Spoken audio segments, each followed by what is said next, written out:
Hello friends, welcome back to my YouTube channel. दोस्तों, आज के वीडियो में हम डिस्कस करेंगे पेट के कीड़े के बारे में, यानी कृमि के बारे में। दोस्तों, कृमि एक तरह का पैरासाइट्स है और ये इंसान के शरीर में घुसकर पोषक तत्व को चूस लेते हैं।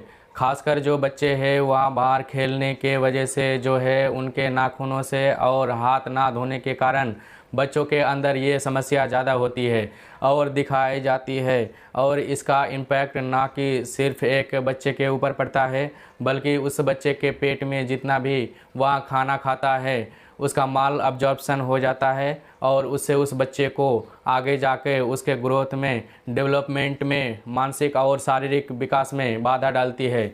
इसलिए इस समस्या पे ध्यान देना और उनको ठीक करना बहुत ज़रूरी है।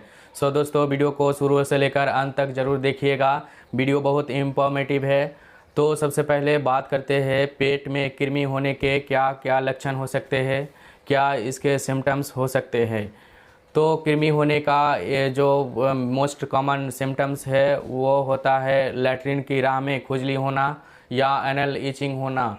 और ये खुजली कॉमनली मरीज को रात के समय सोने के 2-3 घंटे के बाद स्टार्ट हो जाती है एनल एरिया में। और ये होती इसलिए है क्योंकि जो फीमेल पिनवर्म है ये मरीज का सोने के बाद यूजुअली ये कृमि मरीज के या बच्चे के दांत में रहती है और ये बच्चे के सोने के बाद एनल एरिया से बाहर निकलती है और फिर एनल एरिया में अंडे देके चले जाते हैं। और ये जो खुजली होने का कारण होता है वो ये होता है कि जो अंडे कृमि देते हैं वो अंडे चिपचिपा टाइप के जगह पे देते हैं, उसके वजह से मरीज की एनल में खुजली होने लगते हैं। और दूसरे कारण है कि जो फीमेल कृमि होते हैं जब अंडे देके जाती है तो वो जाते समय टेढ़े मेढ़े होके चलती है, जिसके कारण भी मरीज को खुजली होती है, जिसको हम लोग चूनी काटना भी कहते हैं। और ये इसके अलावा अभी ये खुजली होने से मरीज की रात में नींद भी ख़राब होने लगती है, जिसे रात को नींद नहीं आती है, मरीज अपने आप को चिड़चिड़ा महसूस करने लगती है। पेट में कृमि होने से जो पेशेंट का दांत है वो बजाने लगता है, चबाने लगता है, तो ये इसके सिम्टम्स हो सकते हैं। इसके अलावा सीवियर इन्फेक्शन के केसेस में जो वज़न भी कम होने लगते हैं, पेशेंट को भूख कम लगता है, जी मतलाता है तथा उल्टी आना भी हो सकता है।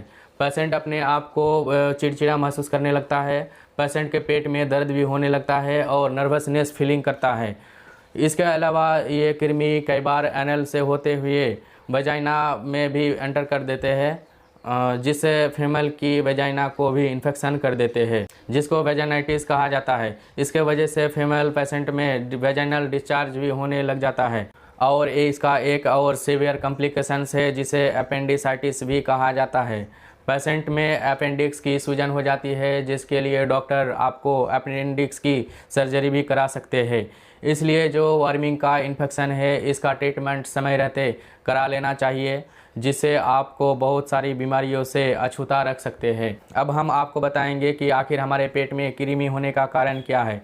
दोस्तों, अगर हम गंदा पानी, खासकर मल से प्रदूषित पानी पिएंगे तो इससे कृमि हो सकते हैं, क्योंकि इनके अंडे शौच से ही निकलते हैं। कच्चा या अधपका मांस खाने या मछली खाने से भी कृमि हमारे में आ सकते हैं। अगर आप जानवरों के संपर्क में आते हैं और वे साफ एवं सुथरे ना हो तो जानवरों से पैरासाइट्स इन्फेक्शन आप में आ सकते हैं। खुले पैर मैदानों में, जंगलों में एवं खेतों में चलने से भी ये कृमि आपके शरीर में एंटर कर सकते हैं। दोस्तों, अब हम आपको बताएंगे कि कैसे आप इस बीमारी से अपने आप को बचा सकते हैं। तो सबसे पहले अपने बच्चों के नाखून को छोटे रखना बहुत ज़्यादा ज़रूरी है। बच्चों को मल मूत्र त्याग करने के बाद हाथ साफ करने के लिए प्रेरित करना, घर में साफ़ सफाई रखना, बॉइल्ड वाटर या साफ़ पानी पीना तथा फल एवं सब्जियों को खाने एवं पकाने से पहले अच्छे से धोकर एवं अच्छे से उबाल कर ही खाएं, क्योंकि इनमें जितने भी जमे हुए कीड़े वगैरह होते हैं सब धोने एवं उबालने से सब निकल जाते हैं। खुले में शौच ना करें, नंगे पैर बाहर ना निकले, क्योंकि इससे कई बार जो छोटे छोटे कीड़े होते हैं वो कई बार हमारे शरीर के अंदर प्रवेश कर जाते हैं। दोस्तों, इसका जो ट्रीटमेंट है डिवॉर्मिंग के लिए वो एल्बेंडाजोल नामक की दवाई आती है, जिसे मरीज को 2 डोज में दिया जाता है। पहला डोज और दूसरा डोज के बीच कम से कम 1 या 2 सप्ताह का अंतर होना आवश्यक है।